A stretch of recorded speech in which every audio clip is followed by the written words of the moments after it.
All Yash, right. over to you. Yeah, Malay, thank you so much for that nice introduction. And I think I took that book, Psychology of Money, which Vishal was talking about, almost a year back.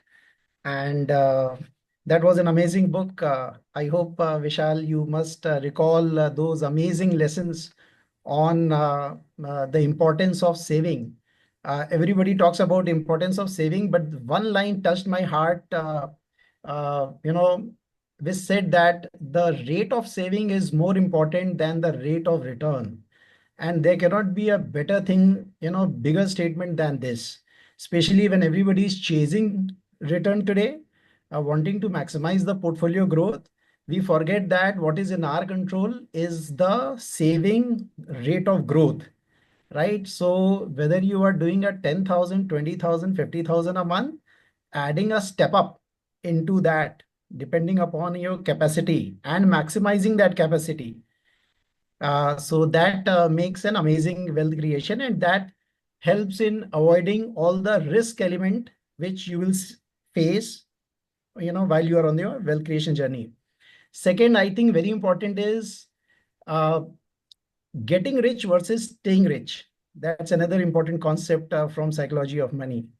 Getting rich is easier, staying rich requires a different kind of skills altogether, right? You need to have a paranoia. You use the word paranoia to protect your wealth, right? Uh, yeah, so these are some of the important things. And he also spoke about a plan that you should always have a plan for the plan not going according to the plan. Yeah, plan for the plan not going according to the plan. Yeah, so today we are going to talk about another book, same as ever. And this is another amazing piece, 23 chapters together. I will try to finish 10 of them today, and the remaining one, I think, on 24th. So, all right, let's move. So, Morgan Housel is an American author. So, definitely, we are going to come across a lot of American stories in each of the chapters. We will try to bring in some Indian stories linked to it. But majorly it is written, there. So a lot of things we need to know, and I'll be talking about the history of America, all the wars and which year, so that you have a clear understanding what we are talking about. Uh, Luckily, I don't know if somebody has met Morgan Housel. He was just 6 months back in Mumbai at the Money Control Wealth Creation Summit. So a lot of people went and saw him, met him. He's an amazing guy.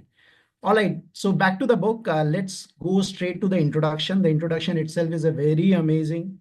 It talks about what is going to come in the remaining slides, right? So let's talk about that. If we are allowed to go in the future 500 years, or if we are allowed to go in the history 500 years, what do you think you will see the changes? Enormous changes, right? Everything would have changed.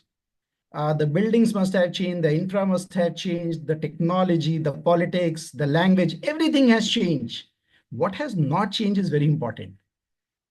So, what has not changed is the greed and fear. What has not changed is the overconfidence and short sightedness. What has not changed is will ever change is the jealousy element, the risk taking element, the search for happiness, and the search for looking for certainty. So even if you are a wealth manager and go and meet the client 500 years down the line, he will still talk about a certainty like in fixed deposit in the stock market background, right? So these are the things which don't change, will never change, and will continue even 1,000 years from now. And this is the background in which the Morgan Housel will talk about many such stories and many such concepts, which probably we can link with our wealth creation journey. So he talks about Amazon Jeff Bezos' statement that what is going to change in the next year, 10 years is not very important. What is not going to change is very important. So what do you think will not change for Amazon in the next 10 years? What do you think? I mean, you can unmute and speak. I mean, we are 16 people. So anybody want to unmute? What will not change for Amazon in the next 10 years? One is definitely the speed with which the things are delivered. You will not compromise on that speed element. That will not change 10 years down the line. And the option, People want it cheaper. yeah, people want cheaper, people want options, right? So these two, three things will never change. And that is what gives them a confidence and clarity what to pursue in the long run. Rest all will follow in place, right? So things that never change are important because you can put so much into knowing how they will shape the future. And with this, we start the first chapter, which is hanging by a thread. If you know where we have been, you realize where we have that we have no idea where we are going. What does this mean? Can anybody explain? I mean, let's talk about this line, very amazing line. If you know where we have been, you realize we have no idea where we are going. Where we have been, it is talking about the history. Do we know the complete history? History itself, all the books written, is itself a bias, misinterpretation, and many other things. It is very selective. So if you think you know the history, right? If you think that you still don't know the history, probably you will never be able to, will have the overconfidence of trying to predict the future. That is what it means to say. Now coming to hanging by a thread, and this is where Morgan Housel talks about his personal story when he was age 17. So three friends, Brendan, Brian, and Morgan himself, they were part of the ski team, right? Doing the skiing professionally. So they found a break, something practice got cancelled. So they thought that let's do it for a fun. It was free at Squaw Valley. And we will take a bit risk, but not more risk. So they went out of bounds area. So they were enjoying, every three of them. They felt an avalanche coming, They thought that probably this can become big, but luckily it just disappeared. They enjoyed it. They came down. But somehow the two friends, Brendan and Brian, thought of doing it again. And they asked Morgan, are you coming back again? He said somehow, no. I'm going back to my room. Whenever you are through, please come back. I'll pick you up. And then we will go back home. And he comes back, the other two again go for that skiing. But unfortunately, this time there was a major avalanche and both his friends expired. So the rescue team found them, the two friends, under 6 feet of snow, and they were no more. So most important, and hanging by a thread, says that the difference between life and death hinged on a gut feeling. It was just an intuition that he said no to the other two friends, right? Today, it's very difficult to say no to a friend. But somehow he had an intuition and that saved his life. So imagine what has changed today by being Morgan Housel in this world, by just saying no to a certain event. And there are many such stories. Another story is of the Battle of Long Island. What is Long Island? Long Island, if you've been US, it is the old name of Brooklyn, right? So the Britishers, we are talking about 1776, when the Britishers wanted to take over the New York and the Washington army was fighting against them. It was the year 1776, very close to the independence of America, right? 4th July, we celebrate as the independence of America. So it was just a sheer luck that the Britishers couldn't sail over the East River, where the troops of Washington were hiding. Otherwise, they would have killed the 15,000 troops there and then. And why they couldn't sail through? Because of the wind and the bad weather. They couldn't sail through, and that was the defining time. The George Washington and the entire army recouped themselves, attacked back at British, and that became the freedom struggle, and that gave the independence to the United States of America. So a small event like a bad weather and the winds not in favor of the sailing actually brought a freedom to the United States of America. Who can say that? And this is exactly we are talking about hanging by a thread.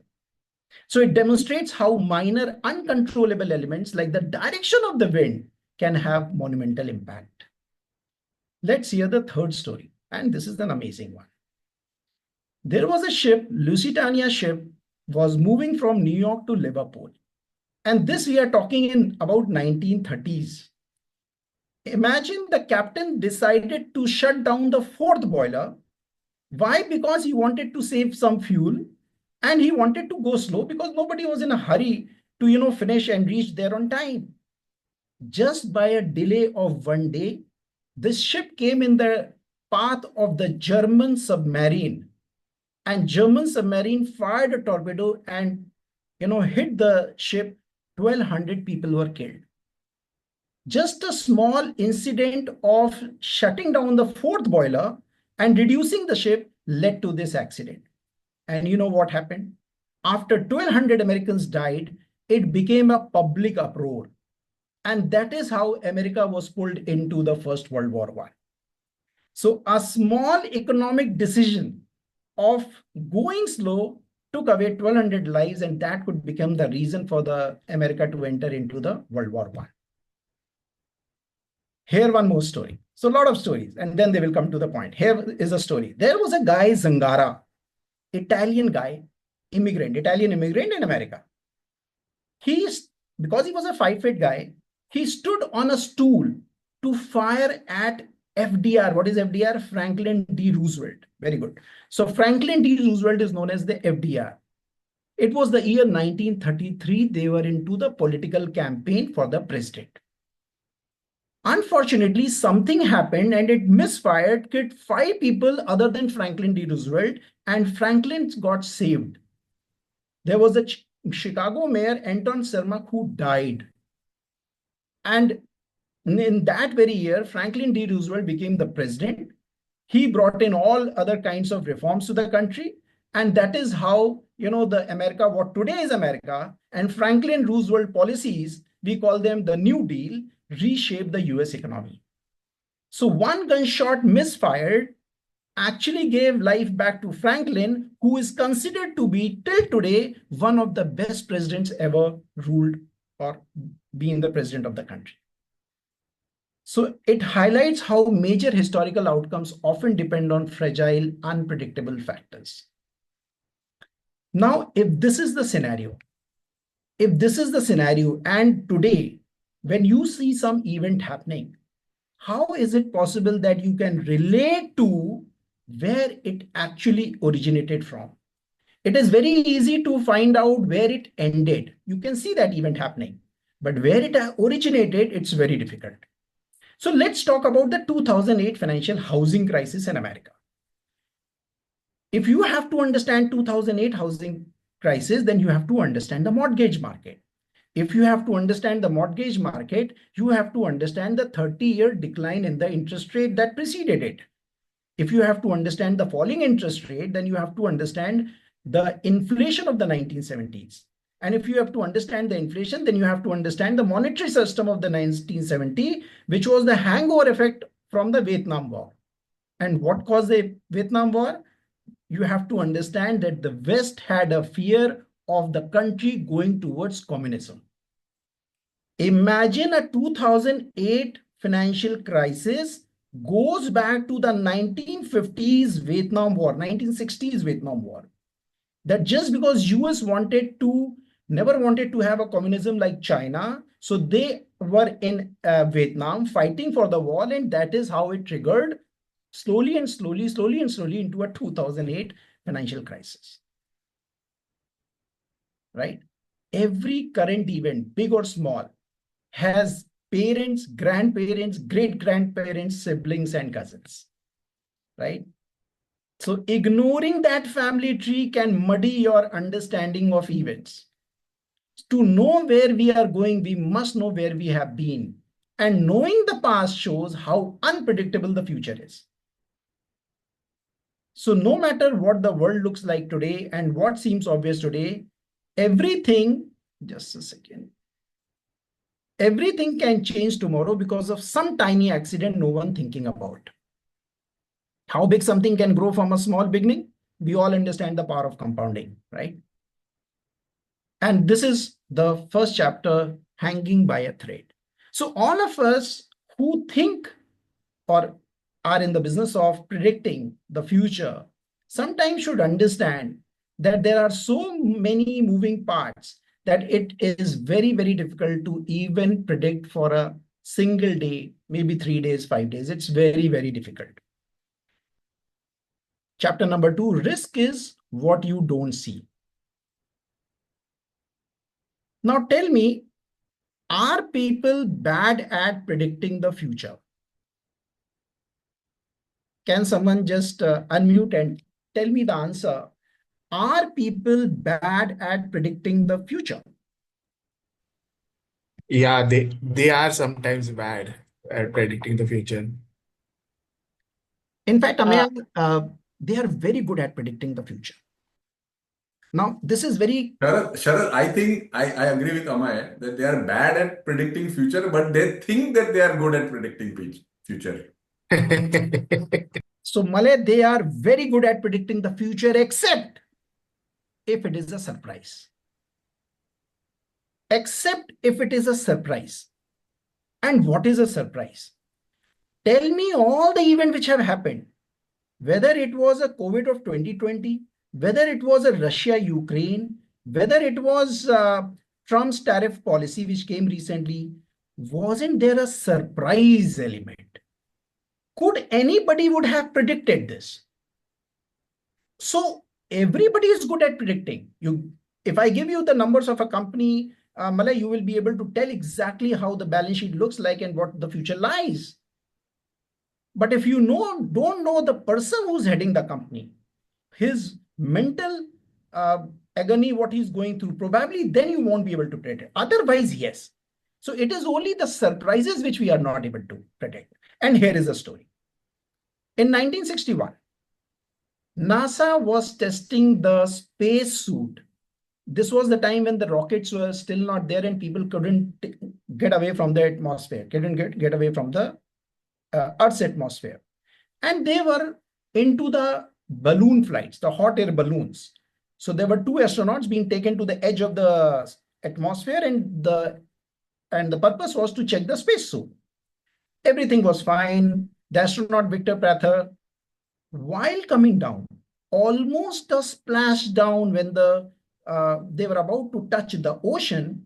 And at that point, Victor Prather, who was the astronaut, just pulled up his faceplate to breathe, thinking that now he can easily breathe. He just opened the faceplate during the descent. Everything was fine. We had helicopters, we had ship, everybody was waiting to evacuate them. So while he was being picked up to the helicopter to evacuate, he slipped and fell down into the ocean. No problem. Everybody was ready for that.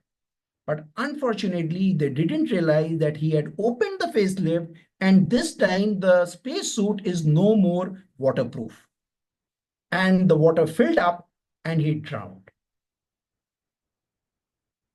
So Prather's death reveals that the most dangerous risks are often the ones we don't anticipate or prepare for. And this is an amazing line. Risk is what's left over after you think you have thought of everything. Risk is what's left over after you think you have thought of everything. So NASA, you can understand what kind of calculation, what kind of backup plans they have, what kind of technology they implement. In spite of that, they couldn't predict that someone will just open the faceplate to breathe normally, and that could result in his death.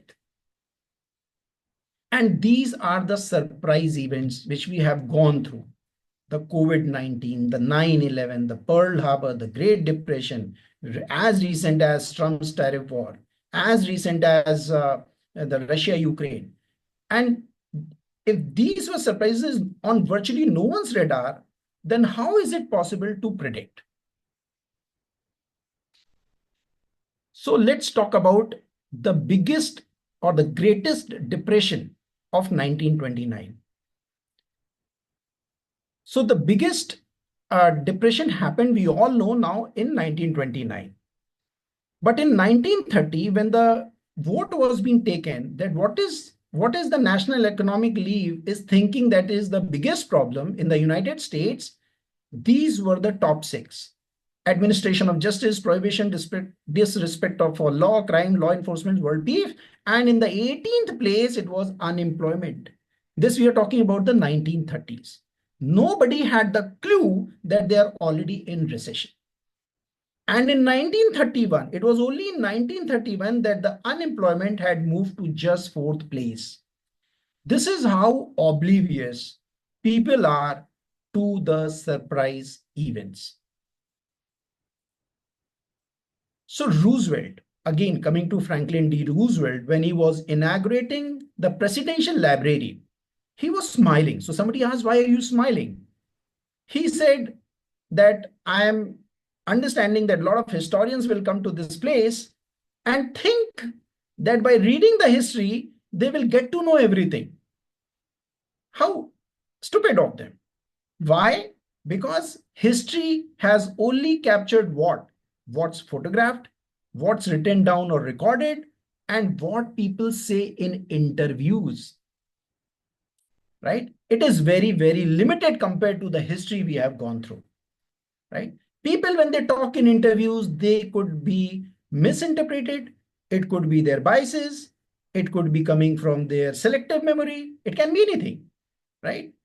And not everything has been photographed. So this is the historians which are coming to this library and knowing the limited and thinking that they know the history, right? So everything outside of these categories, the undocumented, the unspoken, the unnoticed is lost. So the author says the most dangerous risks are often the ones no one writes about, photographs, or even notices until it's too late. And then he compares adults with that content child who's blissfully playing with the toys. In his mind, everything is great. The daddy is there, the mom is there, the food is in my stomach. I have to go here, to go there, and that is all the vision he has. And so are the adults who are just as blind to what's going on into the world. Let's talk about September 11, 2001. If you have seen that documentary, just before that 8:30 when the first plane hit, everything was rosy. Everything was good morning, 64 degrees at 8. It's Tuesday, September 11th. You know, the news media was, it's going to be a beautiful day today. Sunshine is throughout. Really a splendid September day. The afternoon temperature is going to end about 80 degrees. Risk is what they couldn't see coming. Right? So what can be done? What are the two things can be done? The two things which can be done is invest in preparedness, not in prediction. If you think that the markets will stay volatile, remain volatile, the only thing what you can do, which is a win-win and which is in your control, is a 50-50 portfolio. No brainer, 50% equity, 50% debt, fill it, shut it, forget it. No, this is all what you can do. Or you can do a proper asset allocation of 25% equity, gold, real estate, and blah, blah. This is in your control. This is your preparedness. What is your risk appetite, right? Accordingly, you can plan for it. You can prepare for it, right? So two things, expect the unexpected. Don't be ignorant. Something can happen. In California, because it's an earthquake prone zone, they are ready for all eventualities. They make the buildings which are earthquake. Maybe the 100 years they don't have an earthquake, but they're preparing for it, right? And most important is prepare more than seems necessary. Prepare more than seems necessary. As I said, if you have a target of 1 crore after 10 years, right? If you have a target of 1 crore after 10 years, then 1 crore should not change. What can change is the interest, the market return, but what is in your control is your saving rate, right? If you bring down a 14% expectation to 8% expectation and balance it out with your own savings, you will definitely achieve 1 crore. And if it happens otherwise, you will still be in a better wealth creation. And this is amazing. How many of you have heard the name Harry Houdini? Harry Houdini का नाम किसने सुना है? The magician. अरे, the magician. This guy can escape from anywhere. इसको हाथ बांध दो, इसको बॉक्स में बंद कर दो, इसको शिप से नीचे फेंक दो, he will escape. And as a special closure of the event, he used to call people from the audience खड़ा हो जाता था to show his strength, start boxing me, and I'll, nothing will happen to me. So he will call people, they will, hit him at the abdomen, nothing will happen to him. What happened one day when he was at the back room of the stage, few kids wanted to see him, or he called in few kids. One guy who was 16-year-old, when he saw him, he just punched him hard in the abdomen. Just as a fun that, oh, I couldn't do it in the main stage, and so I'm trying to do it. You in any case wrong. But this time, Harry was not prepared. Harry was not prepared. And he died within 2 days. And he died within 2 days. So risk often comes from what you don't expect, even when you think you are fully in control. Right? And this brings to the third chapter, expectations and reality. The first rule of happiness is low expectation. ये बड़ा interesting point है, लो expectation. अब कोई हमें से मिलेगा तो 18 और 20% से नीचे तो मांगेगा नहीं. Right? So let's talk about history. History में सब चीजें अच्छी अच्छी हुई हैं. अगर आप एक पीरियड देखो, things get better, wealth increases, technology brings efficiency, medicine save life, quality of life goes up. But people's expectation then rise as much, by just as much. जब मैं 10 लाख कमाता था तो मुझे लगता था मेरी सैलरी डबल होगी, I'll be happy guy. जब 20 से 40 पहुंचे लगता था वाओ 40 क्या लाइफस्टाइल होगी, back to the same. So happiness is little change despite the world improving. And the reason behind this, and this is very important to know, that we wish to be happier than other people, and forgetting we wish to be happier than other people, forgetting that others are also wanting to be happier than others. तो हम किससे benchmark कर रहे हैं? The guy whom we want to be happier, he is himself not happier because he want to be happier than the other. Then it's a moving target, right? Hence, Charlie Munger says that the world isn't driven by greed, it is driven by envy. It is driven by jealousy. And here is a story of a man called Ben Ferenc. He had a hard childhood.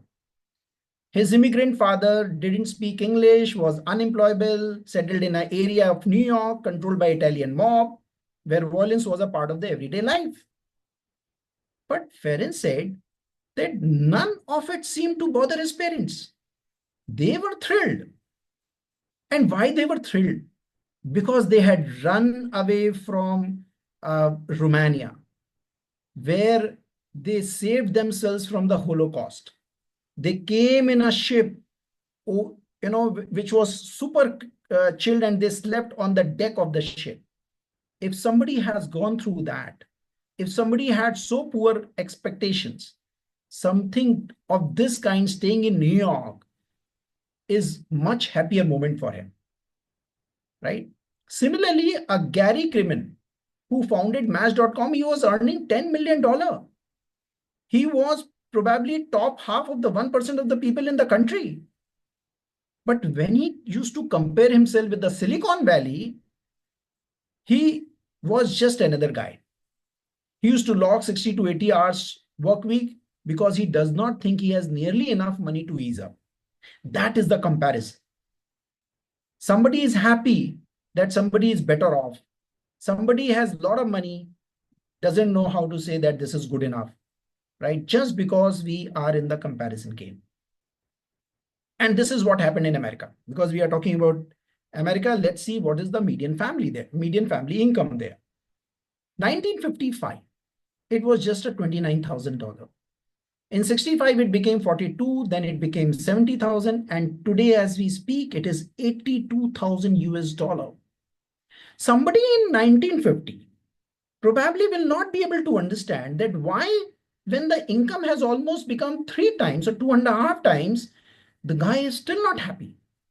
There is a double income, bigger houses, all the amenities, but the person is still not happy. Why? Because the gap between you and the most of the people, so yeah, so is definitely large, but it compares you with the 1950s, when the 1950s was considered to be the golden period of the middle class prosperity. And why was it a golden period?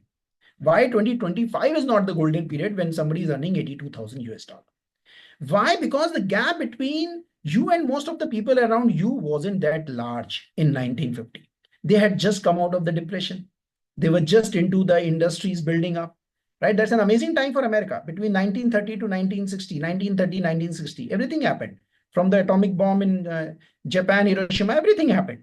But they were happy. Why? Because few people in the social circle lived dramatically better than you did. The smaller homes felt nice because everyone else lived in a smaller home too. Lack of healthcare was acceptable because your neighbors were in the same circumstance. And hand-me-down clothes, everybody used to wear the hand-me-down clothes. Camping was an adequate vacation because that is what everybody was doing. And there wasn't any social pressure to increase your expectation beyond your income. People weren't just better off, they felt better off. People weren't just better off, they felt better off, right? Social media today adds a new element in which everyone in the world can see the lifestyle, often inflated, faked, and brushed. The ability to say, I want that. Why don't I have that? Why does he get it, but I don't, is so much greater now than it was just a few generations ago. Now let's understand the expectation. Harry Truman. How many of you have heard the name Harry Truman, the President of America, in which year? 1945. Sharad, you need to read Virat's comment. What is he writing? Sorry, I can't read the comments chat. Yeah, I can see the chat. What is he writing?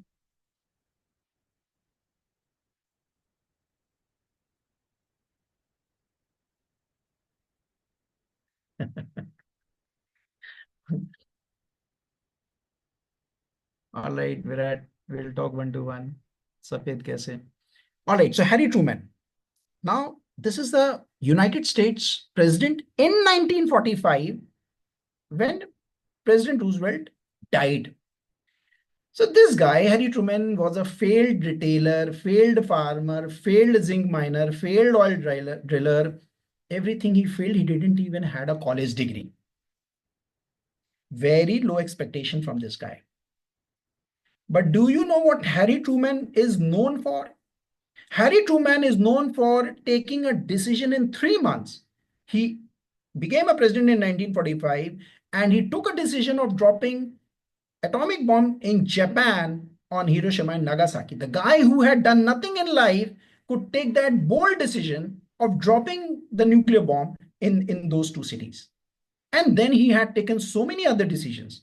This is why America is what America today. And Harry Truman is known as one of the best presidents right after Franklin D. Roosevelt.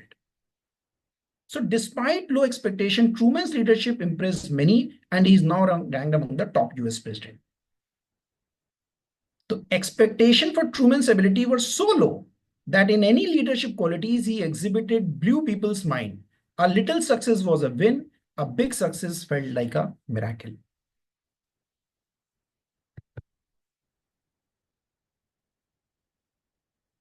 Now, this is an amazing statement by Peter Kaufman. See what he's writing. We tend to take every precaution to safeguard our material possession because we know what they cost. We tend to take every precaution to safeguard our material possession because we know what they cost. But at the same time, we neglect things which are much more precious. What are precious? Your eyesight is precious. Your relationships are precious, right? Just because there is no price tag, you don't care for it, right? Because money is not changing hand. So same with the expectation. They are easy to ignore because their value isn't on a price tag.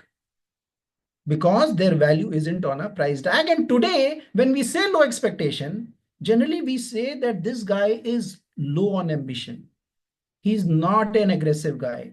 He is not going to achieve something. If somebody says, yeah, I have my low expectation, right?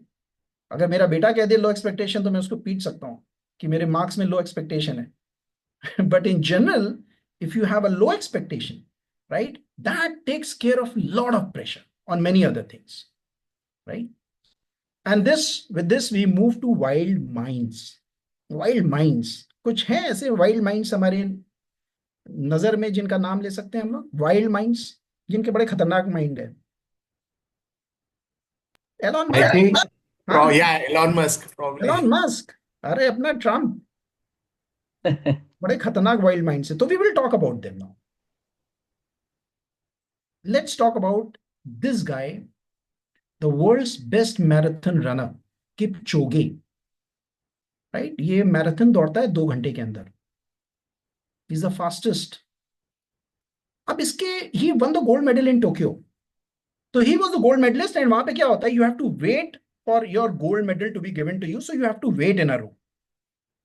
The other two guys, seeing that this is a 2 hour wait, immediately picked up their phone, found an internet, and started gorging on the shots. They started gorging on the shots, watching movies. This guy, he simply sat in silence, staring at the wall, appearing completely calm and content. Fellow athlete later said, he is not human. People who think differently in ways we admire often think differently in ways we find strange or uncomfortable. So such people who achieve something in life are also weird characters. They are weird characters. And there are many more examples. Exceptional abilities often come with unconventional traits. और उनमें से एक बंदा था John Boyd, greatest fighter pilot ever in the history. John Boyd. He revolutionized his field more than anyone before or since. His insights were simple but powerful. Boyd's manual, written in his 20s, became the official tactic guide of a fighter pilot. But then he was rude, erratic, disobedient, impatient. He screamed at his superiors. उसका promotion नहीं होता था, but in the heart of heart, everybody used to admire his skills. His life illustrates how exceptional minds often come with unconventional personalities. And here comes Elon Musk. 32 year की age में, this guy is saying that I will finish the businesses of General Motor, Ford, NASA. An utter maniac, right? At 32 age. And exactly this is what he's doing today. Right? He has his own SpaceX, he has his own Tesla. He bought Twitter just a couple of years back. Do you remember he bought Twitter all of a sudden? Maybe he was a visionary enough to see that he will use it to make Trump win the election. Maybe he was visionary enough. But outside, he looks like a maniac. So he may have a world-changing ideas, but also leads to unpredictable and impulsive behavior, like making huge promises, ignoring legal caution, and pushing unrealistic timelines. Society admires the visionary genius, but often struggles to accept the cost of that genius, the impulsiveness, the boundary pushing, and disregard for norms. And with these guys, what happens? If they are so good at it, because of their volatile nature, there is something called reversion to mean. Mean reversion bhi hota hai, everything falls back to its average. So if the companies do well, the companies also come down and then they pull it back. So all those things happen. Same personality traits that push people to the top also increases the odds of pushing them over the edge. And this is what Naval Ravikant summarizes this chapter. And he talks about how to handle jealousy. Hear me out. One day I realized with all these people I was jealous of, I couldn't just chose little aspect of their life. हमें लगता था उसके पास physique है, उसके पास पैसा है, उसके पास ये है. I couldn't say, I want his body, I want her money, I want his personality. You have to be that person. Do you want to actually be that person with all their reactions, their desires, their family, their happiness level, their outlook on life, their self-image? If you are not willing to do a wholesale 24/7, 100% swap with who the person is, then there is no point of being jealous. हमें वो छोटी सी चीज दिखती है, wow what a body, जब gym में जाते हैं तो निकल के आता है, but see the years of hard work. And with this we come to wild numbers.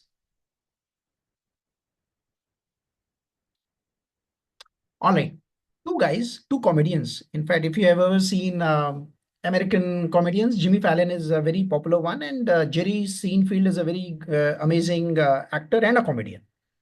So Jimmy Fallon and Seinfeld were going in a 1950 model Seinfeld car, and Jimmy Fallon asked, do you worry that the car doesn't have an airbag?" तो Seinfeld कहता है कि यार, in your whole life, how often have you needed an airbag? This was a joke. How often have you needed an airbag? This often word is very important. Often word is very important. Now he's talking about in terms of probabilities. Jimmy Fallon was talking about a certainty. He's talking about probability. What is the chance, right? So it was a joke, but what a perfect example of how hard it is to people in terms of probability and uncertainty, right? There's a Stanford professor who does differently to make people understand the importance of probability. What he does is, okay, you have a question answer session, put the tick on the answer and write down in front of it, what is the confidence level of this being right?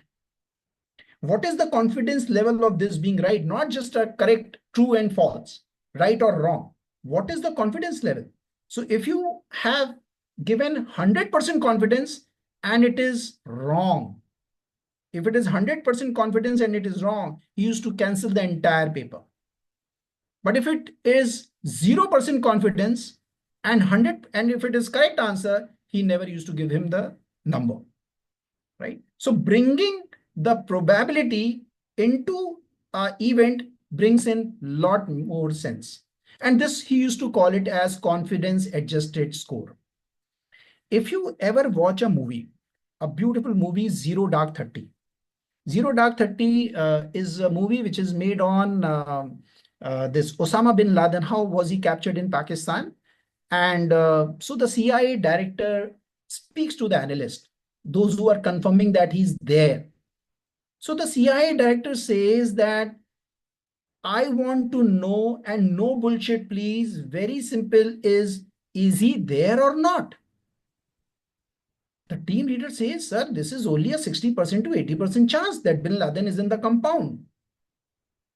But the guy insists, is that a yes or no? Why? Because I'm going to meet the president, and the president, I can't talk in terms of probability, right? I can't terms in some percentage. Tell me whether he's or not. Probability and uncertainty are just so difficult for us to comprehend. And this is where, talking about the numbers, Daniel Kahneman writes that human beings cannot comprehend very large or very small numbers. How many of you have heard the name Daniel Kahneman? Malay recently covered which book of Daniel Kahneman? Thinking Fast and Slow. Awesome. Thinking Fast and Slow. Very nice. So this Daniel Kahneman is a Nobel Prize winner. Is an economist, and see what he's trying to talk about, the law of large number. Let's understand this. America में क्या हुआ? In New Jersey, there was a lady, Mary Adams. She won 3.9 million lottery in 1986, $3.9 million. कोई बात नहीं. 4 महीने बाद she wants again $1.4 million. Now this is amazing, right? Because we all talk that lottery is a 1 in a million game. So 1 in a million game, one gets it, okay, but second time in a 4 months looks like a 1 in a trillion chance of doing that. Winning lottery ticket within 4 months is a 1 in a trillion chance. वो 1 in a trillion कैसे आया? 1 in a million into 1 in a million को multiply करोगे तो 1 in a trillion आएगा. This is how probability is calculated. अब what is the problem? अगर हमें आज you find 2000 people near who have bought a lottery ticket, किसी का नंबर नहीं आया, यही लगेगा कि यार this is a false game, सब rigged है, nobody wins a lottery ticket. If you are only talking about 2000 people in your vicinity. But hear me out. If there is a country like America where millions of people play lottery on a weekly and a monthly, then then the probability, which is 1 in a million, becomes a significant number.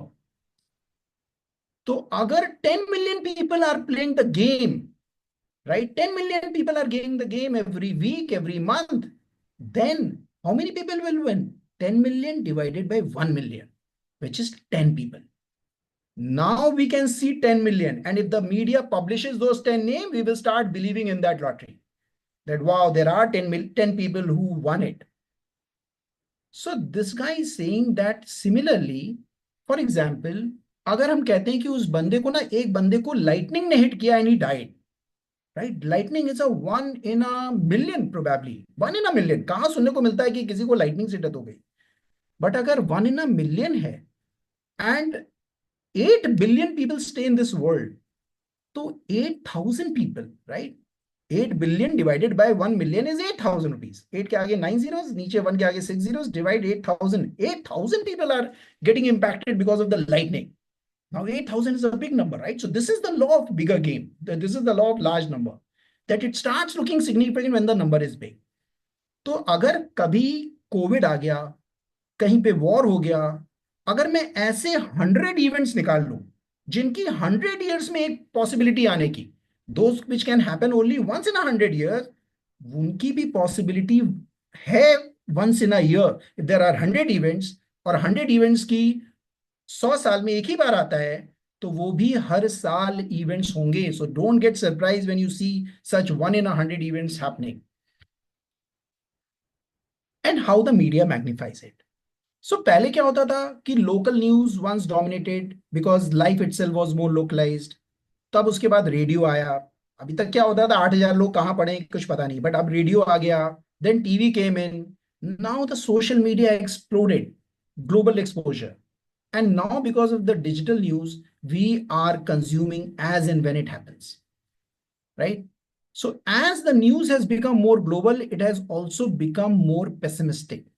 ये जो global news हमारे पास आती है ना, generally अच्छी news नहीं आती. It is always a pessimistic news, right? कोई अच्छा काम यूके में हुआ है, वो शायद हमें नहीं पता चलता, बट वहां पे कुछ और किसी का मर्डर हुआ, डेथ हुई, प्लेन क्रैश हुआ, वो हमें सबसे पहले पता चलता है. So bad news attracts more attention than good news because pessimism feels more urgent and compelling than optimism, right? The global news focuses on extremes like plane crashes and disasters, leading to a general sense of gloom even if your personal life is fine, right?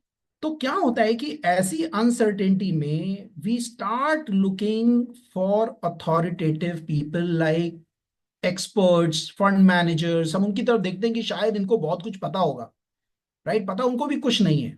वो ये कह रहा है कि मान लो कोई economist है, 75 year old, उसने जिंदगी में 50 साल अभी तक अपना बिजनेस किया है, धंधा किया है बीइंग एन इकोनॉमिस्ट. अगर टोटल 50 साल में 8 बार ही रिसेशन आया है, तो how can I say that this guy is good at predicting recession? उसकी लाइफ में तो आए 8 बार है. आप किसको दोगे? If you want to really judge someone's abilities, you would compare dozens, hundreds or thousands of attempts against reality. केवल 8 बार से तो आप उसको नहीं जज कर पाओगे, right?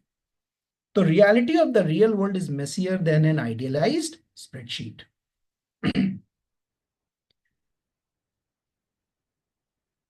All right, so we move to the next chapter, which is the best story wins.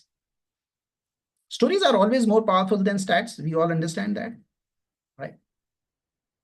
अगर एक कंपनी के बारे में मुझे कहना है कि इस कंपनी का वैल्यूएशन, तो वैल्यूएशन एक नंबर ही होता है, right?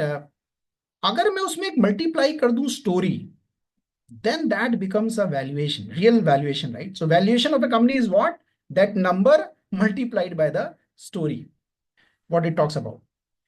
So not the best idea, not the right idea, not the rational idea, just whoever tells a story that catches people's attention is the winner. And people are emotional, right? So look at a beautiful example, and we must have read this speech of Martin Luther King. Martin Luther King was making a very, was making a speech at 1963, and he was reading from a paper. He was reading from a paper because that was given by somebody who has written that speech. And he said कि sir जैसा आपके साथ बात हुई है मैंने सब लिख दिया है, आप इसको पढ़ के सुना दें. And he was reading. You can see that video. 1963 का ये वीडियो पड़ा हुआ है where Martin Luther King is reading from the paper. तभी पीछे से किसी ने बोला, Martin, why don't you talk to them about the dream?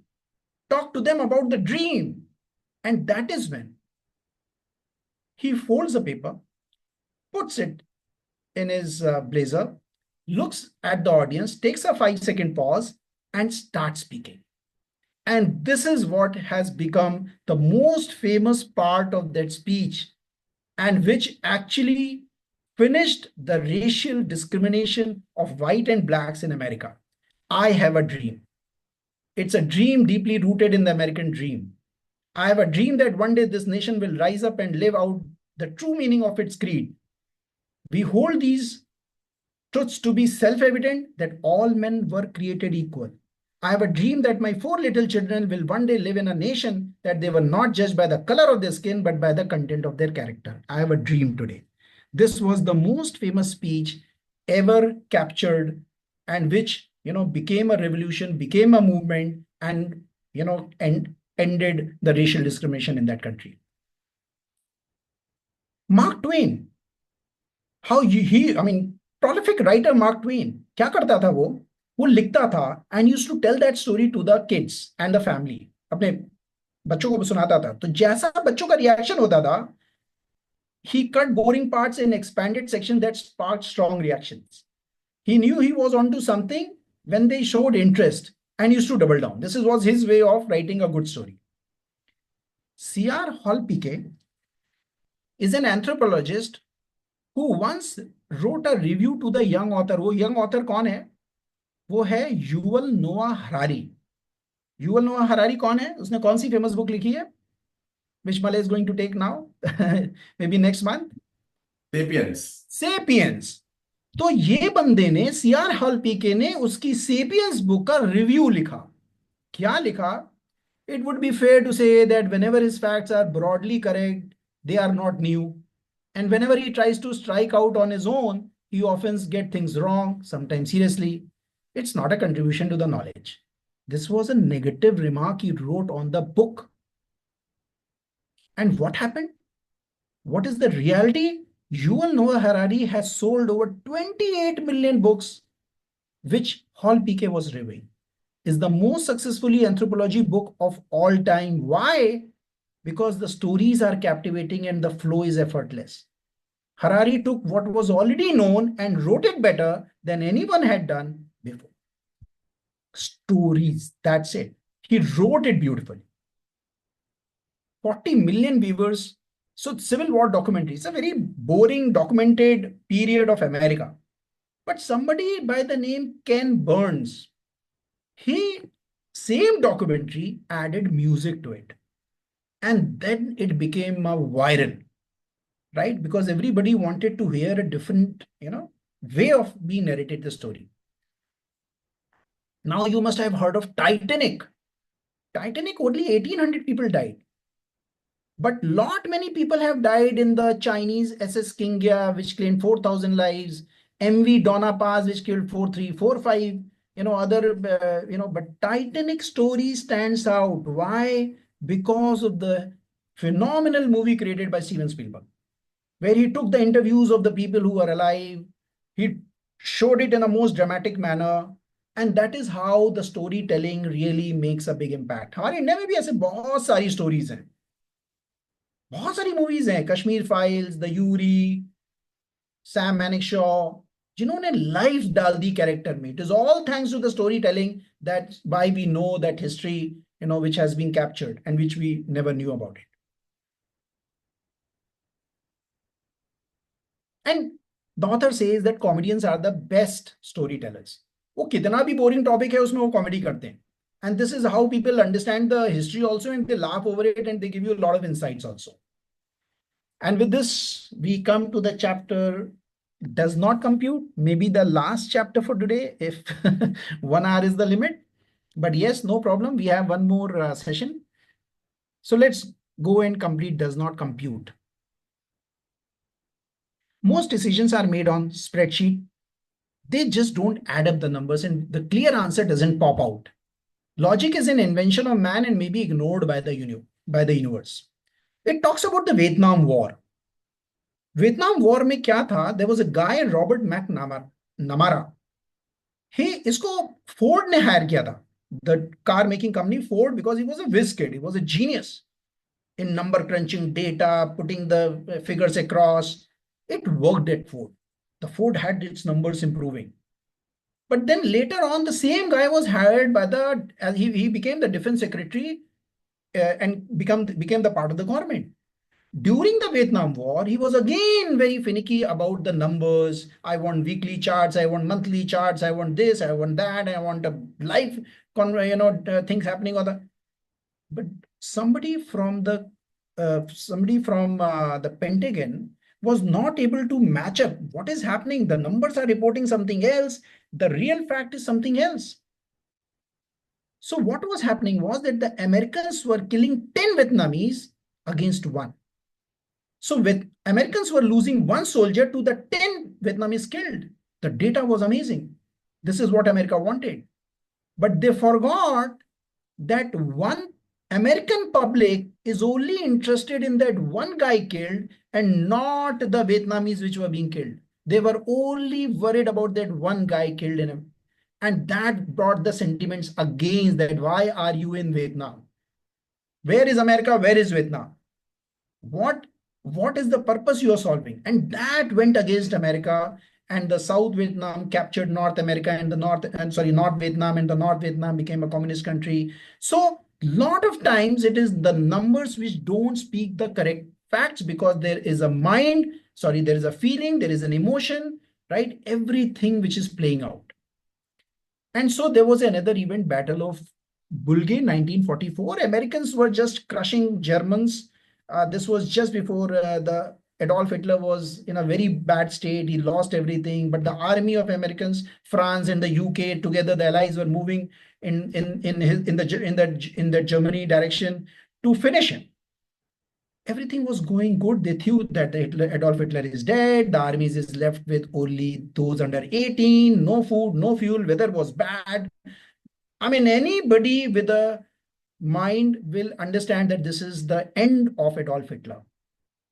But then they forgot that there can be a mindset which of the Adolf Hitler, which is thinking of making the maximum damage before he dies or before he's being captured. He tells his people, go and steal the fuel from the Americans and destroy them. Nobody ever thought that this can happen. It killed 19,000 soldiers. When everybody was going good for the Allies, 19,000 American soldiers died because they couldn't read his mindset.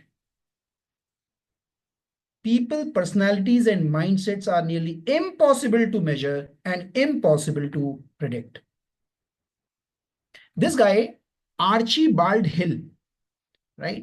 He was a runner, he is a physiologist, and he always wanted to figure out how fast and how far can people run. उसमें वो maths लगाना चाहता था. वो कहता था मुझे ये स्टैट्स मिल जाएंगे तो मैं बता सकता हूं कि कौन बंदा जीतेगा, कौन बंदा नहीं जीतेगा. So he was only interested in how fast and how far can people run. तो उसने देखा कि यार, he found the linkage. Running performance is a function of muscles and heart.